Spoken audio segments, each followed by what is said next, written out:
Good morning, everyone. It's March 10th, 2018. I'm Eric. Excuse me. Here I am at the Free Thought Project, and there's a whole bunch to cover here on this website. Where to start? Okay. We'll start with the fucking idiot media. Well, goddamn, my allergies are acting up like crazy.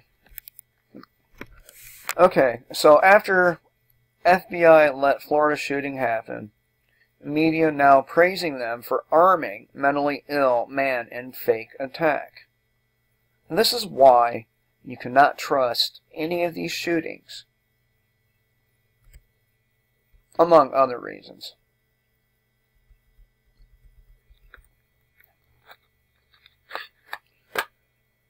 I mean, does the shit ever end?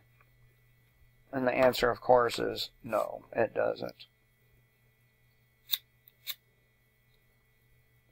So, in the days after the school shooting, it became very clear that the suspected shooter had given both the FBI and local police a number of warning signs that he planned to carry out the attack, and they did nothing.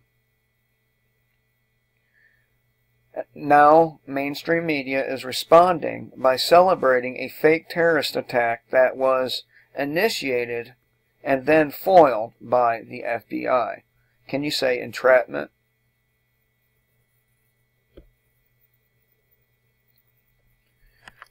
A white supremacist who dreamed of an attack in the spirit of Dylan Roof gets generous plea deal. The Huffington Compost, reported nothing that Benjamin Thomas Samuel McDowell, 30, will spend anywhere from 10 months to 3 years in prison for planning an attack inspired by the 2015 Charleston shooting.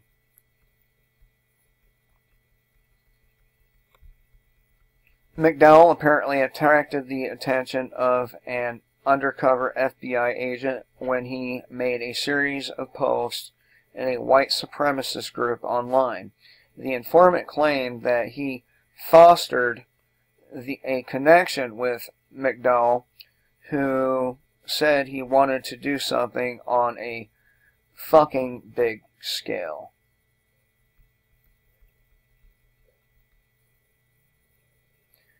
McDowell says he has the heart to do that shit, but I don't have the good training. McDowell reportedly told the informant, "I seen what Dylan Roof did, and in my heart, I reckon I got a little bit of hatred, and I want to do that shit. Like, I got a desire. Not for anybody else or nobody else. It just, I want something where I can say, I fucking did that. Me personally. If I could do something on a fucking big scale and right on the fucking building or whatever in the spirit of Dylan Roof."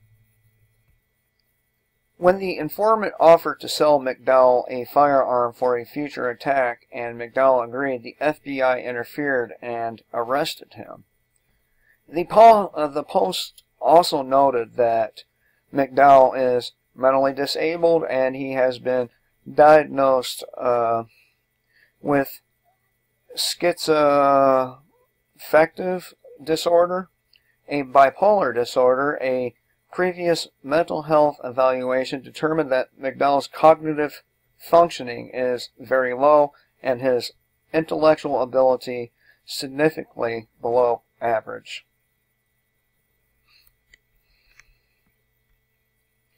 The questions remain, would McDowell have actually attempted to purchase a firearm if he obtained a firearm from an individual in the group? would he have used it to commit mass murder, or was he just saying all the right things and trying to impress an FBI informant who he believed was an influential white supremacist? While the FBI appears to have intentionally sought out McDowell and used one of their informants to encourage him to carry out an attack, their agents chose to ignore several reports about the suspect who was actually planning an attack. Okay? So, and the FBI has a history of winding people up, useful idiots, and using them to justify their enormous budgets, among other things like more power. Let's move on to the next one.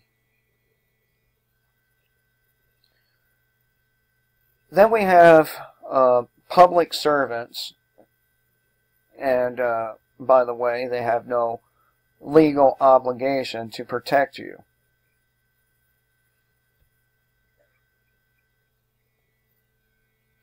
Fuck your breath. Video shows cops shoot and kill subdued man mocking him as he died.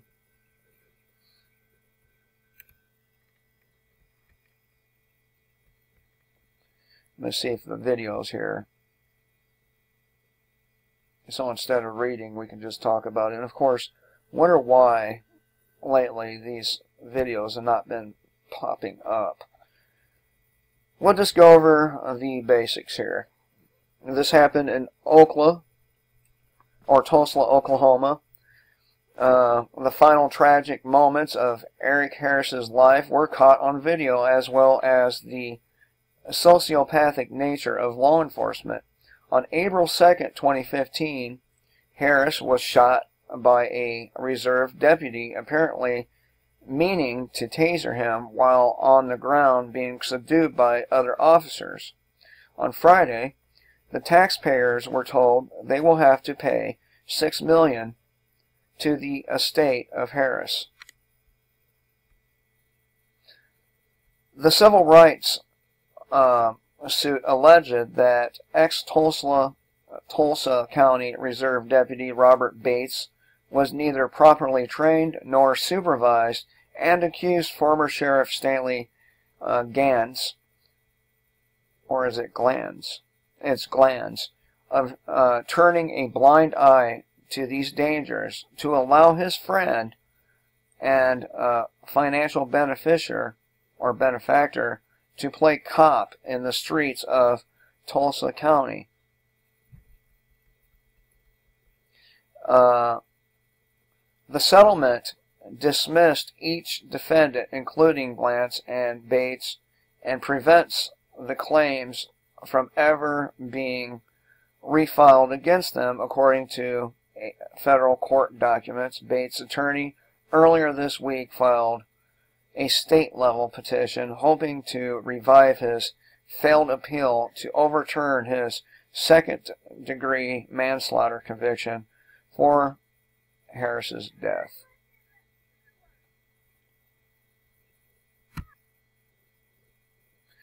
As the Free Thought Project reported at the time, Harris can be seen on the video running from police as the officer with the body cam gives chase, catching and taking Harris to the ground. Once on the ground, the officer can be heard telling Harris, "Roll on your stomach now."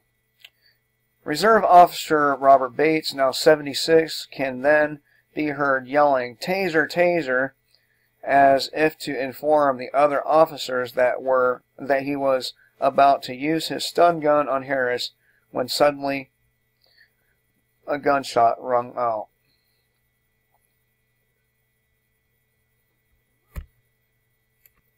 "I shot him," the stunned reserve officer says as he drops his gun to the ground. "I'm sorry." Tragically, the next moments reveal the callous nature of law enforcement as Harris is manhandled on the ground by the cops after being shot with an officer pressing his face into the ground with his knee.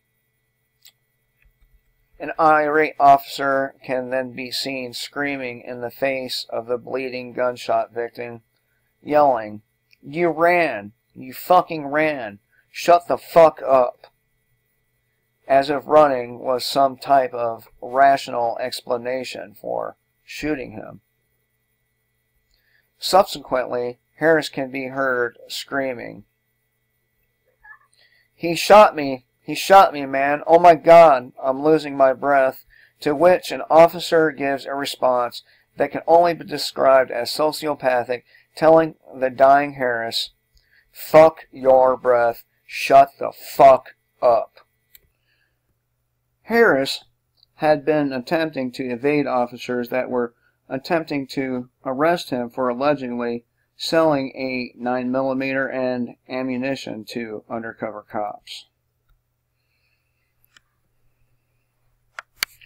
Showing law enforcement's clear disconnect with reality, Tulsa Police Sergeant Jim Clark told reporters at a news conference at the time that Harris absolutely was a threat when going down. Watch the video. Clearly shows, or which the video clearly shows, wasn't the case.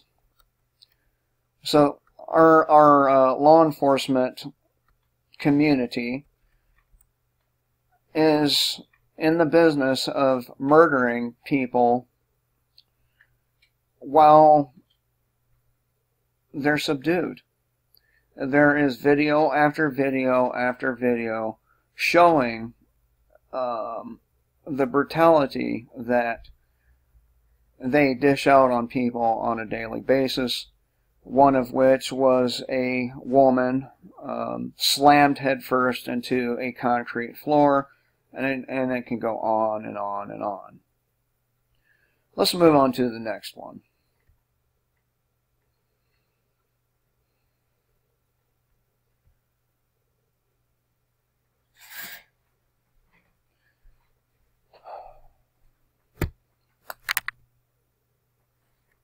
And in this one, a cop is suing the mother of a 6-year-old boy he killed because it caused him emotional distress.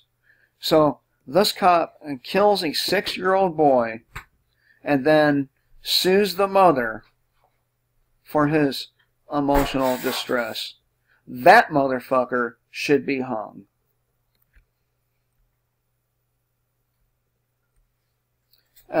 This happened in Albuquerque, New Mexico.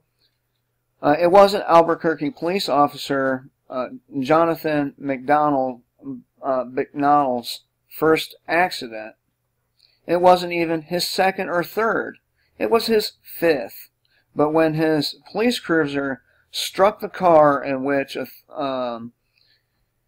Antoinette Sena and her children were riding this time, McDowell's actions killed a child. But instead of sending condolences, Officer McDowell decided to sue because killing her child caused him emotional distress. McDowell was responding to a call when he decided to travel double the speed limit in April of 2017, when the car in which Solna and her children were riding made a left turn. They were T-boned by the officer. Her 6-year-old son, Joel Anthony, suffered grave injuries and died the following day. She said of her son, "He was in love and loved everyone."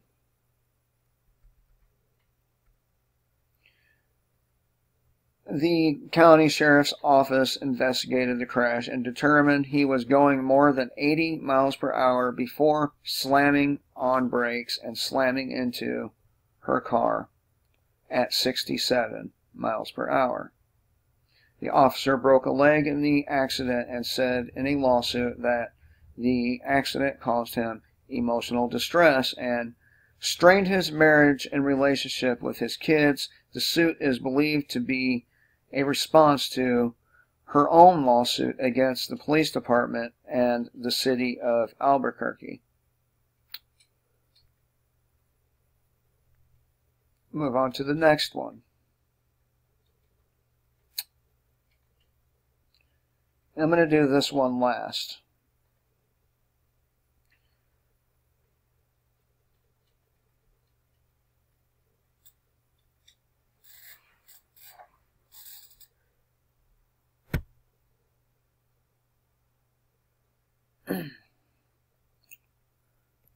Washington just legalized human trafficking, and babies can now be bought and sold commercially.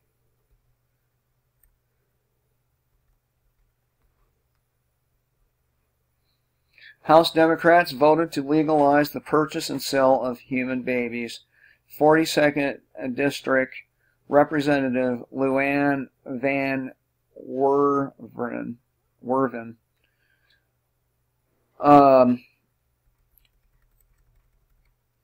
When most people think about surrogacy, they imagine a loving, infertile, or same-sex couple unable to have children who need a surrogate mother to give them a baby. Surrogacy has long been an amazing gift for those unable to have babies. However, when the laws are passed that commercialize the separation of babies from their birth mother, very real risks to children arise. When it comes to surrogacy laws in the United States, Washington is proving to be a third world country. Over the years, as countries have legalized commercial surrogacy, once they realize the horrors that it creates, they proceed to ban it, as it creates a market for children to be bought and sold like commodities with no oversight as to where the babies end up. And I cringe to think what some of these fucking people would do with these babies. I know that some of these elitists have a fondness for baby meat. And I say that with a sickened stomach. After watching children being openly sold to human traffickers in 2015, both Thailand and Nepal banned the act. In 2016, Mexico also banned commercial surrogacy, followed by India last year and Cambodia this week. So, you know, these third world countries, they have enough sense to see that this is only going to promote bad stuff to happen to children. The bans are a result of watching what happens when such laws are in place, as it quite literally legalizes the buying and selling of children and creates a market for human trafficking. In spite of these bans, however, the baby buyers don't go away. They just move their lobbying to other markets, and their sights have been set on Washington State.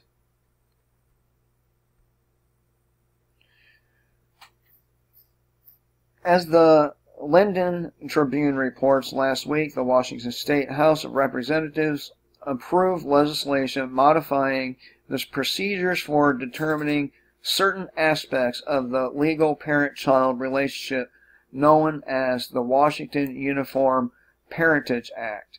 The bill makes changes to surrogacy agreements allowing for commercial surrogacy.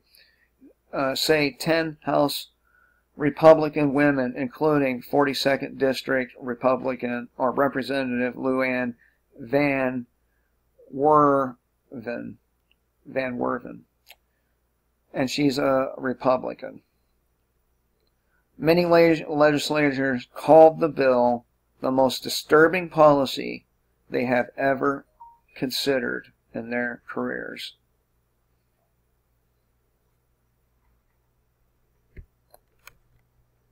We'll move on to the next one.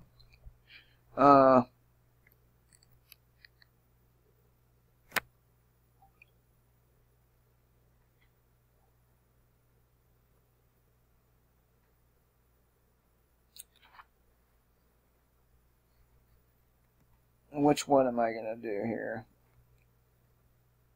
One more after this and we'll be finished. I know this video's run long here.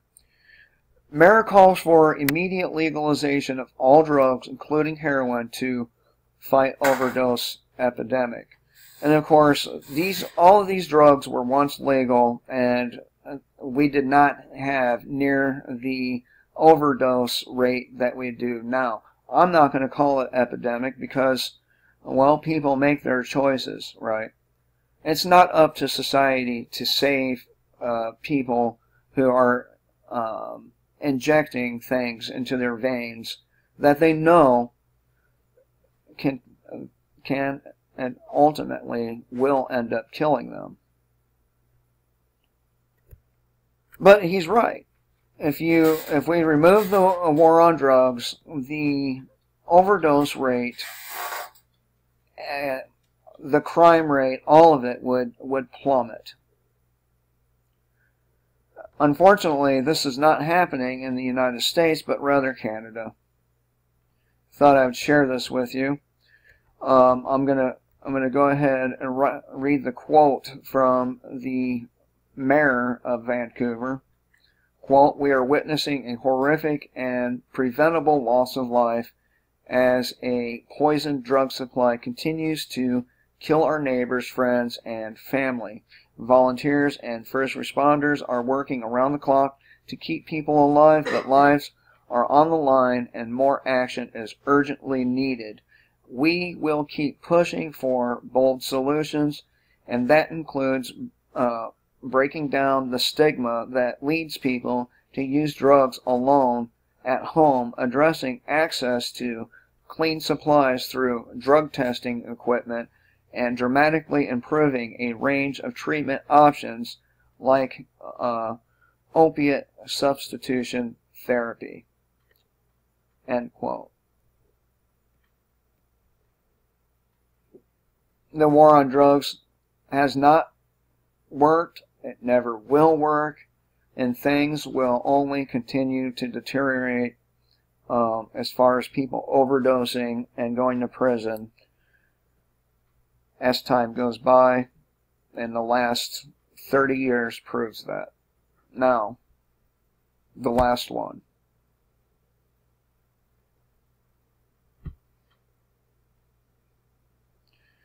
We all know about the Milgram experiment. Shocking experiment shows people will murder others just to conform to society.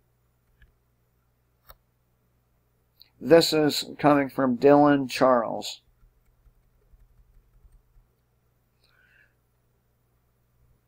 In his 1974 book, Obedience to Authority, An Experimental View, Yale University psychologist Stanley Milgram discusses in detail the findings of how his now famous experiment. Milgram demonstrated just how easy it is to convince an ordinary person to commit torture and murder under the instruction of an authority figure. Intrigued by the role of Nazi military personnel in concentration camps during World War II, Milgram wanted to know how much coercion people needed in order to willingly inflict harm on another person. And we all know that he asked volunteers to deliver electric shocks to a stranger. Unbeknownst to the volunteers, there was no shock, and the people they were shocking were actors pretending to be terribly hurt, even feigning heart attacks. Milgram found that most people would keep delivering the shocks when ordered by a person in a lab coat, even when they believed that the person was gravely injured. Only a tiny percentage of people refused.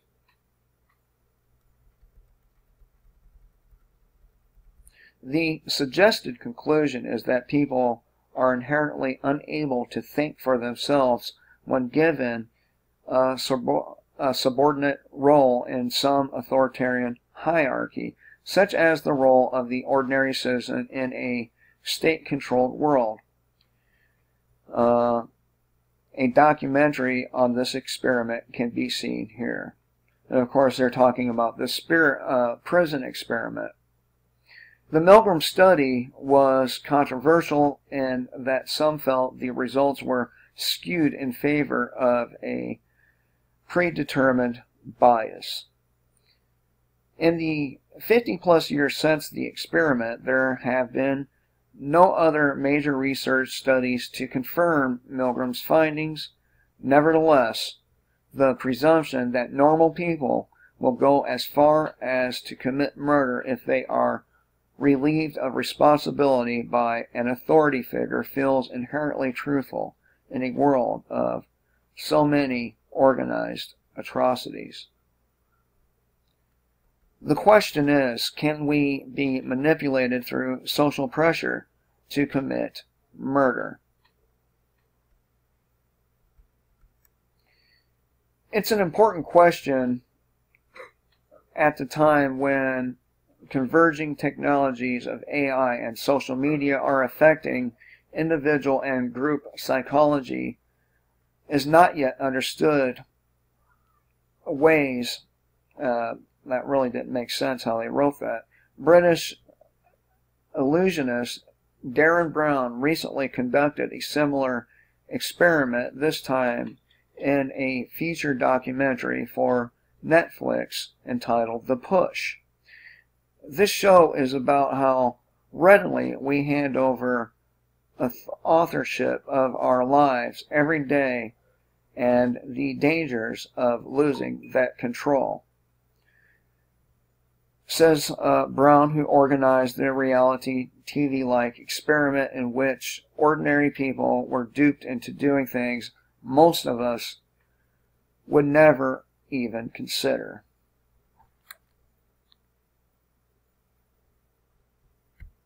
At the heart of the experiment lies the powerful effects of social pressure and social compliance, along with the individual's inherent need to belong and fit into society.